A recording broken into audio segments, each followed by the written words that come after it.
Well, as we inch closer to summer, we know that temperatures are going to rise here in Houston, continue to go up. So this morning, we're learning about how the hot weather and heart disease can be a dangerous combination. So joining me now is Dr. John Higgins with UTHealth Houston. Thanks so much for coming in today. Thanks, Amy. Yeah, so I mean, it's not something that we necessarily think about because we think in Houston we're just kind of used to the heat. But why, how does hot weather affect our hearts? Well, during the hot weather, when you're working outside, Amy, your heart is beating and pumping about up to 2 to 4 times more than usual, because the ways we lose heat are radiation through the skin, so it's got to pump more blood to the skin. And also, we need lots of fluid on board so we can evaporate and dehydrate. They're our main ways of cooling. So if you've got someone who has some tenuous issues, with their heart, that extra stress on the heart can cause problems for them. So then I guess what you're saying is we see people year round out at Memorial Park and all the parks. I mean, they don't stop their running when they're runners who are out in the heat. Is that a bad thing? Well, yes and no. If they're a regular runner in Houston, generally they're going to be acclimatized, because it takes about 2 to 4 weeks to get acclimatized. If it's someone who's just moved to Houston for a new job this summer, then they want to tone it down and take time. Couple of tips, Amy, that I recommend for people, and it's the word heat, H-E-A-T. H, hydrate. And you got to drink before, during, and after your exercise. Right. E is early or late in the day, especially with Houston. So try to avoid that midday. And if you are going to be outside, go under the shade or go inside and, do a great workout like Orange Theory. Yeah. A is acclimatize, like I said before. And then finally, T is tone it down. So, if you are someone who is not used to it, just, decrease the intensity, decrease the time.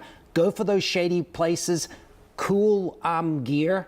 Make sure you've got that wicker gear that will sweat and cool you down, and hydrate. I recommend drinking a bottle of water in the real heat about every 15 minutes. A bottle about every. That's a good key, a good thing to remember. Yeah. So who's most at risk for higher temperatures? Because kids at these summer camps are out in the heat, for sometimes 7 hours at a time. Yeah, the highest risk groups, Amy, are going to be those that are the younger, under 15-year-olds. And then the 65 and older, the retirees. Their cardiovascular system is just not in optimal shape to handle this heat. So you've got to be really, really careful with them. Make sure you tell your kids, if they're at summer camps, if they start feeling like a little dizzy, or they're not sweating properly, or they're really weak, or like they're going to pass out, make sure they mention it to someone so they can take a break, and always make sure you send them off with lots of water for the day. Right. Yeah. And if you're not there to tell them time to take a drink now, you've got to drink. Right. And so then you went over some of those symptoms. So those are the same for adults, for children, because a lot of people, you might not notice those things. It's when you're not sweating enough that's a problem. Right. Yeah. In fact, that is a sign of dehydration. And you want to, importantly, Amy, you don't want to wait till you're thirsty to drink. Make sure you carry that water bottle with you. If you need to, set an alarm on your phone to remind you, every 15 or 20 minutes to grab some of that water. And, like I said, that feeling of really exhaustion, once you get dehydrated, you stop sweating as much. And that's a sign too, feeling really, really warm and just lacking energy. And of course, if you stumble and you're not able to think properly, I mean, those are really advanced signs of heat illness. So what do you do after that? So say now you know that you're dehydrated. I mean, obviously get inside, drink water, but is there anything, should there be any sort of follow-up or anything else? Mostly just stay cool? Yeah, I think prevention is the key, Amy. If you are getting into a situation, like you said, get out of the heat. If you can't go indoors somewhere, get at least into a shady, breezy area. Get off any hot clothing. Get your shirt off, douse yourself down with some water, cool down, lay down flat, because it's easier for your heart to pump blood around if you're laying down flat. And, talk to your doctor. Certainly, if you're on any heart medicines, particularly beta blockers, a lot of people, metoprolol, atenolol, or diuretics like Lasix.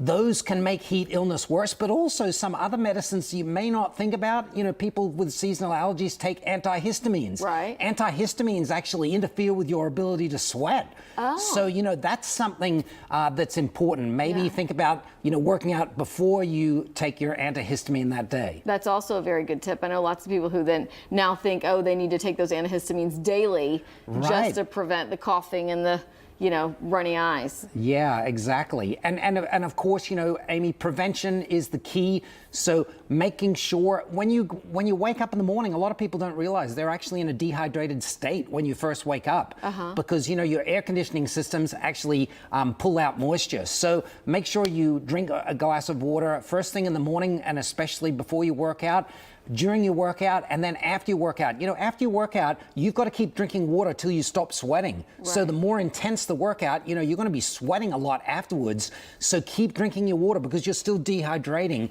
and give yourself plenty of time to recover and cool down. And when it gets really crazy, I highly recommend do your workout indoors. Now, you don't have to join a gym. You can just go to an air-conditioned mall and do some power walking. Right, just stay inside if it's too hot. I appreciate it. Dr. Higgins, those are all some very good tips, good reminders. Thank you so much for coming on today.